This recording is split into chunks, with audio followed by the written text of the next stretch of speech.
लेकिन यहाँ पर हम बात करेंगे क्योटो प्रोटोकॉल की। हुआ ये कि स्टॉकहोम सम्मेलन के बाद भी किसी निश्चित दिशा पर कुछ निश्चित आंकड़ों पर या निश्चित किसी निष्कर्ष पर नहीं पहुंचा गया, है ना। इसके बाद 1992 में पृथ्वी सम्मेलन हुआ ब्राज़ील की राजधानी रियो डी जेनेरियो में। क्लियर है।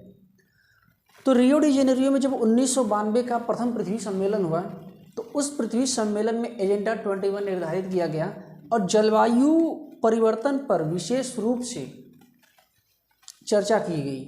किस तरीके से जलवायु परिवर्तन हो रहा है, किस तरीके से जलवायु में प्रदूषण बढ़ रहा है, या जलवायु का या पर्यावरण का किस प्रकार से अवनयन हो रहा है, डिग्रेडेशन उसका हो रहा है, जलवायु किस तरीके से मतलब प्रदूषित हो रही है, पर्यावरण हमारा किस तरीके से प्रदूषित हो रहा है, इन सारी बातों की तरफ 1992 में ध्यान आकर्षित किया गया।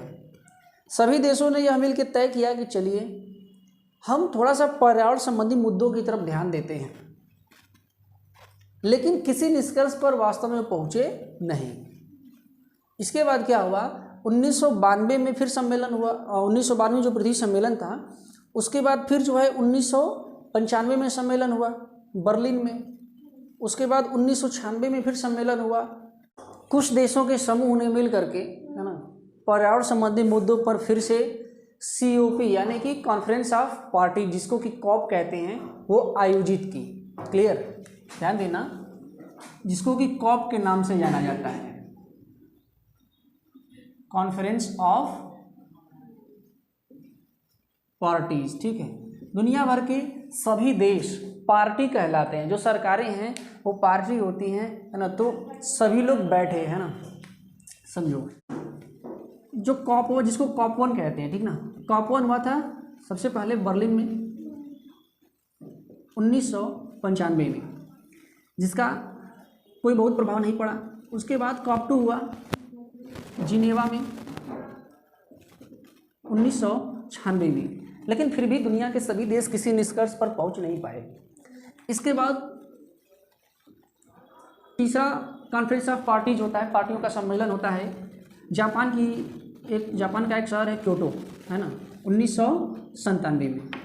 तो क्योटो प्रोटोकॉल 1997 में लागू हुआ। समझिए बात को। इसमें क्या हुआ, इसमें दुनिया भर के 55 देशों ने हिस्सा लिया, जिसमें से 38 विकसित देश थे। अब यहाँ समझने वाली बात यह है कि आखिर ये जो सम्मेलन हो रहे थे पहले से, सबसे पहले 1975 में स्टॉकहोम सम्मेलन हुआ, उसका भी कोई बहुत फायदा देखने को नहीं मिला, किसी निष्कर्ष पर नहीं पहुँचे। उसके बाद 1992 में पृथ्वी सम्मेलन हुआ और दुनिया का ध्यान जो है पृथ्वी सम्मेलन में ही, समझिएगा, सबसे पहले 1992 में ही दुनिया का ध्यान पर्यावरण की तरफ आकर्षित किया गया था, है ना, जिसको रियो सम्मेलन के नाम से भी जाना जाता है, ठीक ना, और पृथ्वी सम्मेलन के नाम से भी जाना जाता है 1992 में। लेकिन कोई अस्थायी प्रतिबंध नहीं था कि दुनिया के सभी देश पर्यावरण, जो प्रदूषण पर्यावरण में बढ़ रहा है या जो जलवायु परिवर्तन हो रहा है, ग्लोबल वार्मिंग वगैरह ऐसी सारी चीज़ें हो रही हैं, इसके ऊपर किसी स्पष्ट निष्कर्ष पर नहीं पहुंच पाए। उसके बाद 1995 में बर्लिन सम्मेलन में भी कोई निष्कर्ष नहीं पहुंचा। 1996 में जिनेवा में भी किसी निष्कर्ष पर नहीं पहुंचे। तो आखिर पहुंच क्यों नहीं पा रहे थे? तो उसका पूरा क्रोनोलॉजी समझिए। जितने भी देश विकसित देश हुए थे, जितने भी विकसित देश थे, वो सब औद्योगिक देश कहे जाते हैं। कौन से देश कहे जाते हैं? औद्योगिक देश कहे जाते हैं। विकसित देश ऐसे देश होते हैं जो अपने यहाँ मौजूद संसाधनों का अंधाधुंध प्रयोग करके, है ना, अपने जीवन स्तर में एक ऊंचाई के स्तर पर पहुंच जाते हैं, अपने देश को अच्छी नौकरियां देते हैं, है ना, रोजगार उपलब्ध होता है, अच्छी चिकित्सा सुविधाएं उपलब्ध होती हैं। कहने का मतलब, अगर देखिए जिस देश में जैसे मान लो कि कोयला है, कोयला बहुत ज़्यादा मात्रा में निकल रहा है, तो कोयला बहुत ज़्यादा मात्रा में निकल रहा है तो कोयला वो देश क्या करेगा? निकाल के बहुत ज़्यादा मात्रा में बेचेगा, या फिर कोयले से उसकी फैक्ट्रियाँ चलेंगी, है ना। तो जितना संसाधन मौजूद होगा, जितना वो पर्यावरण का दोहन करेगा, उतना ही ज़्यादा पर्यावरण को भी क्या होगा? नुकसान होगा। जितना ज़्यादा कोयला फूकेंगे तो फैक्ट्रियाँ आपके देश की चलेंगी, फैक्ट्रियाँ चलेंगी तो लोगों को रोजगार मिलेगा, तो अच्छी इनकम होगी, तो आप पैसे वाले देश हो जाएंगे, समझिएगा। तो कोयला जलने से कार्बन का उत्सर्जन भी होता है, बहुत सारी गैसों का उत्सर्जन होता है जो पर्यावरण में क्या करती हैं? नुकसान करती हैं, पर्यावरण को हानि पहुंचाती हैं। होता ये था कि जितने भी औद्योगिक देश थे इन सब ने पर्यावरण में इतना दोहन किया था और पर्यावरण को इस स्तर पर जो है कि प्रदूषित किया था, जब उनसे बोला जाता था कि देखिए भाई अब आप कटौती कर दीजिए तो मानने को तैयार नहीं होते थे। बात समझिए, कोई देश कोयले का बहुत बड़े पैमाने पर उत्पादन कर रहा है जिससे उसकी सभी फैक्ट्रियां चल रही हैं, कल कारखाने चल रहे हैं, उद्योग उसका चल रहा है बड़े लेवल पे, और कोई देश अभी बच्चा है, कोई देश अभी बच्चा है, समझ रहे हो। और बच्चे का मतलब कि उसके पास ये टेक्नोलॉजी नहीं है कि वो अपने कोयले का अपने संसाधन का प्रयोग कर सके, और उसको डेवलप होने के लिए जरूरी है वो कहाँ से खरीदेगा। कभी कभी जैसे समझिए इस चीज़ को, कभी कभी जैसे जब आरक्षण की बात होती है, रिजर्वेशन की बात होती है, तो कहा जाता है कि रिजर्वेशन बंद कर दीजिए, आरक्षण जो दिया जा रहा है उसको बंद कर दीजिए। ये संभव नहीं ना है। कहने का मतलब कि जैसे मान लो कि कोई धनी परिवार का बच्चा है, 24 घंटे कोचिंग वगैरह कर रहा है, खूब बढ़िया से खा रहा है, दिमाग का लेवल उसके उच्च स्तर पर पहुंचा हुआ है ना, 24 घंटे वो पढ़ने में है। और कोई गरीब परिवार का बच्चा है, वो क्या कर रहा है, दिन भर काम कर रहा है, मेहनत कर रहा है, फिर जो टाइम मिल रहा है उसमें वो पढ़ रहा है, और एग्ज़ाम दोनों दे रहे हैं, कौन सा, एक ही। तो एक तो बहुत पहले से यहाँ पे खड़ा है जाके, और एक क्या है अभी बहुत पीछे रह गया, यहाँ से उसको शुरू करना है, और एक यहाँ से शुरू कर रहा है, तो समस्या होगी ना। इसीलिए रिजर्वेशन की जरूरत पड़ती है कि इसको एक जो नंबर्स आते हैं वो नंबर्स थोड़े कम कर दिए जाएंगे तो ये दोनों का जो लेवल है मान लो कि वो बैलेंस हो जाएगा ना। देखो मैं भी आरक्षण का बहुत सपोर्ट नहीं करता हूँ कि नहीं रिजर्वेशन होना चाहिए, लेकिन ख़त्म होना चाहिए रिजर्वेशन, लेकिन कब ख़त्म होना चाहिए, जब दोनों का स्टार्टिंग पॉइंट क्या हो, ये बच्चा अभी आके यहाँ पर खड़ा हो जाए, इसको भी अच्छी चिकित्सा सुविधा, अच्छा खान पान, अच्छा पढ़ाई उसको मिलने लगे, दोनों एक लाइन पे आ जाएं, फिर आप रेस स्टार्ट करिए, है ना, तब कोई रिजर्वेशन की वहाँ पर जरूरत नहीं है। तो उस समय होता क्या था, यही सेम चीज़ होती थी, है ना। जैसे अमेरिका, जापान, कनाडा, जर्मनी ऐसे देश थे जो इस लाइन पे थे, यहाँ पर थे, अपने संसाधनों का पहले से ही दोहन कर चुके थे और अपनी फैक्ट्रियों को अच्छे से, सभी अमीर देश कहलाते हैं, अच्छे से चला रहे थे। और जो विकासशील देश थे, जो विकसित नहीं थे, जो भी विकास के रास्ते पर थे, वो क्या करते थे, अब वो अभी यहाँ पर थे। यहाँ पर होने का मतलब ये है कि उन देशों के पास ऐसी टेक्नोलॉजी थी ही नहीं, उनको पता ही नहीं था कि कोयला कैसे निकालना है, उनको पता ही नहीं था कि लोहा कैसे निकालना है, उसका उपयोग कैसे करना है, उसको स्टील में कैसे बदलना है, और इन लोगों को पता था तो ये लोग पूरा कर रहे थे। तो बात जब पर्यावरण के मुद्दे की आई तो जो विकसित देश थे इन लोगों ने कहा कि ऐसा है कि हम बंद करेंगे तो इन लोग भी बंद कर दें। अगर हम कार्बन का उत्सर्जन बंद कर, मतलब अगर हम कोयला का खनन बंद कर दें, कोयला फूकना बंद कर दें, तो कार्बन का उत्सर्जन नहीं होगा, तमाम प्रकार के हानिकारक गैसें नहीं निकलेंगी। तो उनका कहना था कि हम बंद करेंगे तो ये भी बंद करेंगे। तो अरे भैया आप बंद करेंगे, आप तो पैसे वाले हैं, ठीक ना, आप सोलर पैनल खरीद के अपनी बिजली अपने देश को देंगे, और जो जिनके देश के पास पैसा नहीं है वो अपनी ही चीज़ों का प्रयोग करेंगे ना। जैसे अभी क्या होता है, जिनके पास थोड़े बहुत पैसे की कमी होती है वो अपने छतों पर, है ना, जो घर होता है घर के आंगन में थोड़ी बहुत सब्जियां उगा लेते हैं, जो घर के आगे थोड़ी बहुत ज़मीन होती है वहाँ सब्जियां उगा लेते हैं। उनके पास पैसा नहीं होता तो उसमें मैनेज करते हैं, और जिनके पास पैसा है उनको मेहनत करने की, सब्जी उगाने की ज़रूरत नहीं है, वो क्या करेंगे, वो खरीद के खा लेंगे। तो विकसित देशों के पास पैसा था, विकसित देशों के पास क्या था, पैसा था, ये लोग इलेक्ट्रिसिटी खरीद सकते थे, उच्च क्वालिटी का यूरेनियम खरीद सकते थे, लेकिन जो गरीब देश हैं वो नहीं खरीद सकते।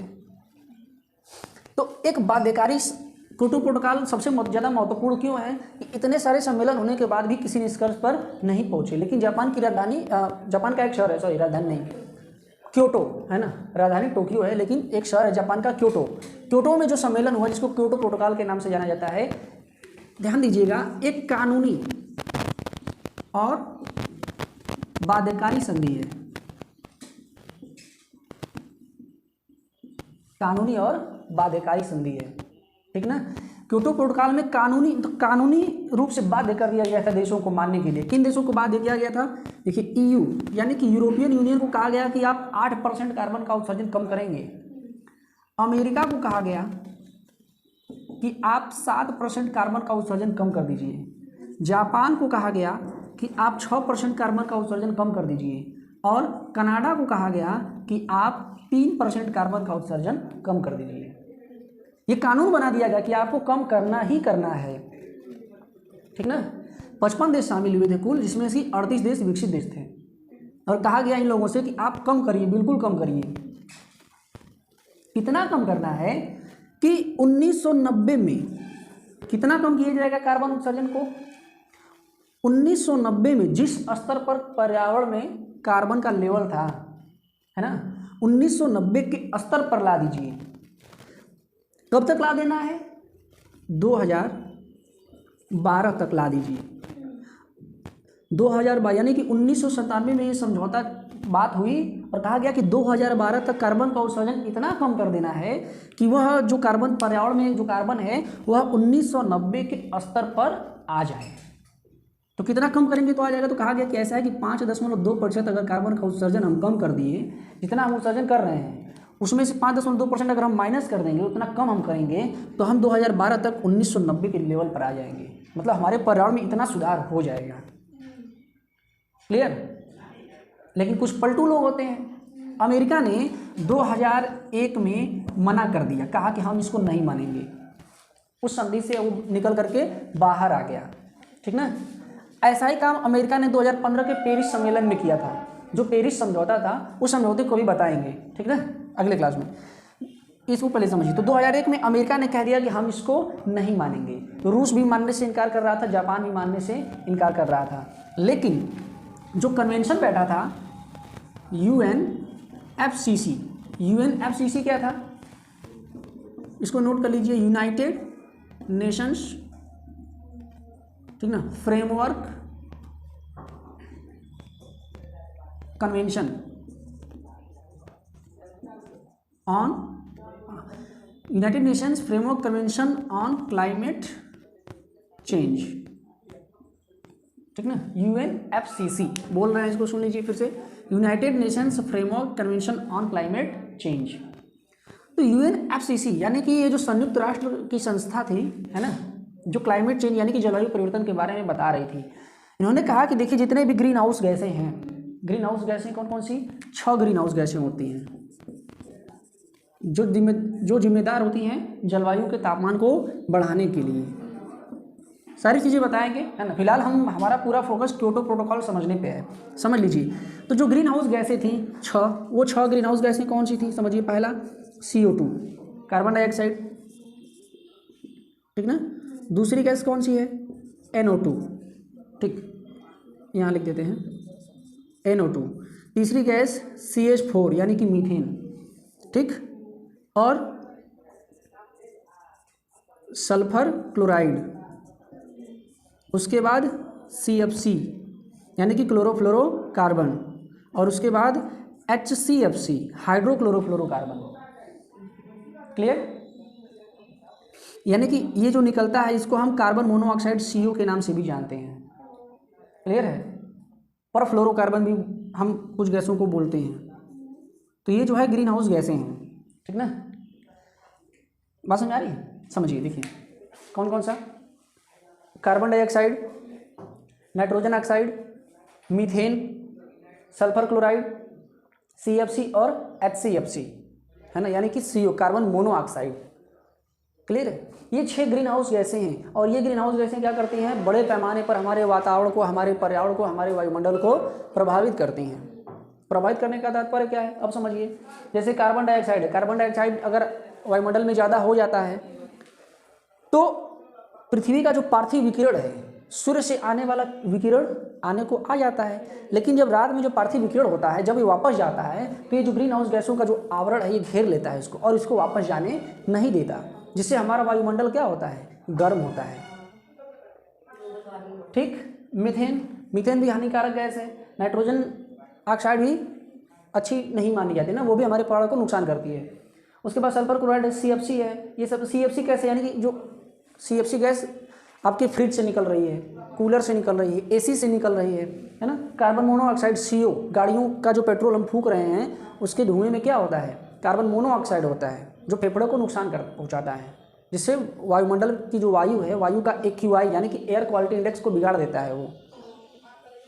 तो कहा गया कि इन गैसों पर नियंत्रण रखिए। अच्छा, एक चीज़ और जान लीजिए, है ना, बताया था हमने कि इन गैसों पर नियंत्रण के लिए IPCC का गठन हुआ था, inter governmental panel on climate change.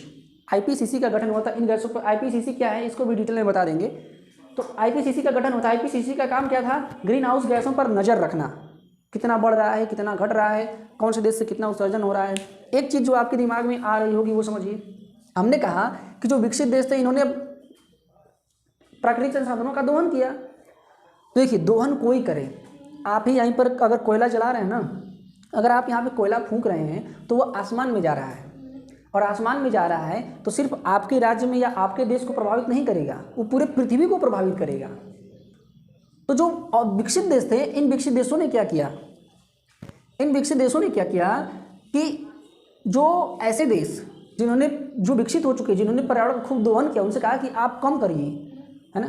कभी कभी तो ये बात भी सामने आती है कि कुछ ऐसी बात भी चल रही थी, है ना, कुछ नेताओं ने ये मुद्दा उठाया था कि जो विकसित देश हैं वो क्या करें, विकासशील देशों को पैसा दें, ताकि विकासशील देश क्या करें, कार्बन का उत्सर्जन न करें, है ना, प्राकृतिक पर्यावरण का विदोहन न करें, बल्कि इलेक्ट्रिसिटी पर काम करें। और इलेक्ट्रिसिटी पर काम करने के लिए पैसा चाहिए।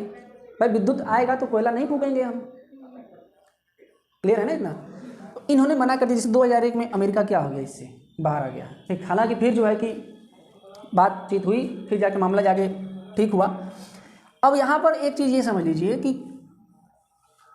2012 तक 1990 के स्तर पर लाना था, 5.2% कार्बन का उत्सर्जन कम करना था, है ना। इसका मुख्य प्रस्तावक ब्राज़ील था, ध्यान रखिएगा। जापान में हुआ था, लेकिन इसका जो कोष बना था, मुख्य प्रस्तावक कौन था, ब्राज़ील था इसका, है ना, कि कोष बनाया जाए, इस तरीके से काम किया जाए, ठीक ना। उसके बाद देखिए फरवरी 2005 में यह समझौता पूरी तरीके से लागू हो गया था। नोट कर लीजिएगा, फरवरी 2005 में यह समझौता पूरी तरीके से लागू हो गया था, ठीक ना। अभी जो चीज़ हमने कही, एक कॉन्सेप्ट पूछा जाता है, जैसे कि हमने कहा कि जो विकसित देश थे, औद्योगिकीकृत देश थे, जिनके यहाँ फैक्ट्रियाँ थी, उद्योग थे, उन्होंने सबसे ज़्यादा पर्यावरण को नुकसान पहुँचाया, तो वो तो कम करेंगे ही, है ना, वो तो कम करेंगे ही कार्बन का उत्सर्जन। लेकिन जो विकासशील देश हैं ये लोग भी कम करेंगे, तो कम विकासशील देश भी कम करेंगे तो क्या कम कर देंगे पूरी तरीके से? नहीं, इनको ज़्यादा करना पड़ेगा विकसित देशों को। इसको कहा जाता है सामान्य, नोट कर लीजिएगा, सामान्य लेकिन विभेदित उत्तरदायित्व, है ना, कॉमन बट डिफरेंशिएटेड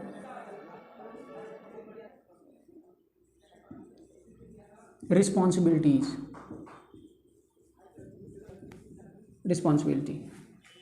अब इसका मतलब समझिए, सामान्य लेकिन विभेदित उत्तरदायित्व, है ना, कॉमन बट डिफरेंशिएटेड रिस्पॉन्सिबिलिटी। यह कहा गया कि देखिए भाई, आप लोगों ने पर्यावरण का विदोहन सबसे ज़्यादा किया है और विकसित हो गए हैं, डेवलप्ड कंट्री बन गए हैं, तो आपकी यह रिस्पॉन्सिबिलिटी बनती है, जिम्मेदारी बनती है कि आप कार्बन का उत्सर्जन सबसे कम करें, आप बिल्कुल ही कम कर दें। याद रखिएगा, यूरोपीय संघ यानी कि यूरोप के जितने भी देश थे, सभी देशों को कहा दिया गया कि आप लोग मिलकर 8% कम कर दीजिए, जितना भी उत्सर्जन कर रहे हैं तुरंत कटौती करिए उसमें। अमेरिका में 7% बोला गया कम करिए, जापान में 6% बोला गया कम करिए, और कनाडा को बोला गया कि आप 3% कम करिए, ठीक ना। इसके अलावा अब यहाँ पे 2 एनेक्स सामने आते हैं, है ना। जो देश थे वो 2 भागों में बट गए थे। एनेक्स 1 में ऐसे देश आते थे जो विकसित थे, जिन्होंने पर्यावरण को बहुत ज़्यादा नुकसान पहुँचाया था, वो अपनी दादागिरी पर उतर आते थे कभी कभी, पहले 1997 से पहले, क्योंकि कानून था नहीं, अपनी मनमर्जी चलती थी। और दूसरे एनेक्स 2 में वो देश थे जो विकासशील थे, मतलब जिन्होंने विदोहन पर्यावरण का नहीं किया था, लेकिन डेवलप होने के लिए उनको चाहिए कि उनको कोयला फूंकना है, समझ रहे हैं ना, मतलब कोयला का खनन करना उनकी मजबूरी है, अपने देश की जनता का पेट भरने के लिए, क्योंकि इनके पास पैसा भी नहीं है, तो जो घर में रहेगा उसी से ना अपना खर्च चलाएंगे, कैसे चलाएंगे। एनेक्सर का मतलब 2 श्रेणियों में बांट हो गए थे देश, एक विकसित वाले और दूसरे विकासशील वाले। क्लियर है? समझिए, यहाँ पर एक बात और सामने निकल करके आती है, जितने विकसित देश थे, जैसे 38 विकसित देश थे ना, 38 विकसित देशों को कहा गया कि आप लोग सब लोग मिल के जो कार्बन का उत्सर्जन है उसको 55% पर लाइए, और ये अलग अलग डिवाइडेशन ये बांटा गया था, है ना। कहा कि जितने भी ग्रीन हाउस गैसें हैं उसके उत्सर्जन में आप लोगों की भागीदारी 55% है, सबसे ज़्यादा है, कम करिए उसको, है ना, निचले स्तर पर लेकर के आइए। तो हालांकि जो ये शर्त थी, ये शर्त 2004 में पूरी हो गई थी, ठीक ना। ये शर्त किस में पूरी हो गई थी? 2004 में। ये वाली, ठीक। ये लोगों ने 55% का उत्तरदायित्व अपना पूरा किया था अमेरिका को छोड़कर, क्यों अमेरिका 2001 में भाग गया था। तो ये था पूरा क्योटो प्रोटोकॉल के बारे में। क्योटो जापान में पड़ता है। 1997 में ये संधि चालू हुई, विचार विमर्श चालू हुआ और फरवरी 2005 में सभी देशों के सिग्नेचर करने के बाद पूरी तरीके से लागू हो गया।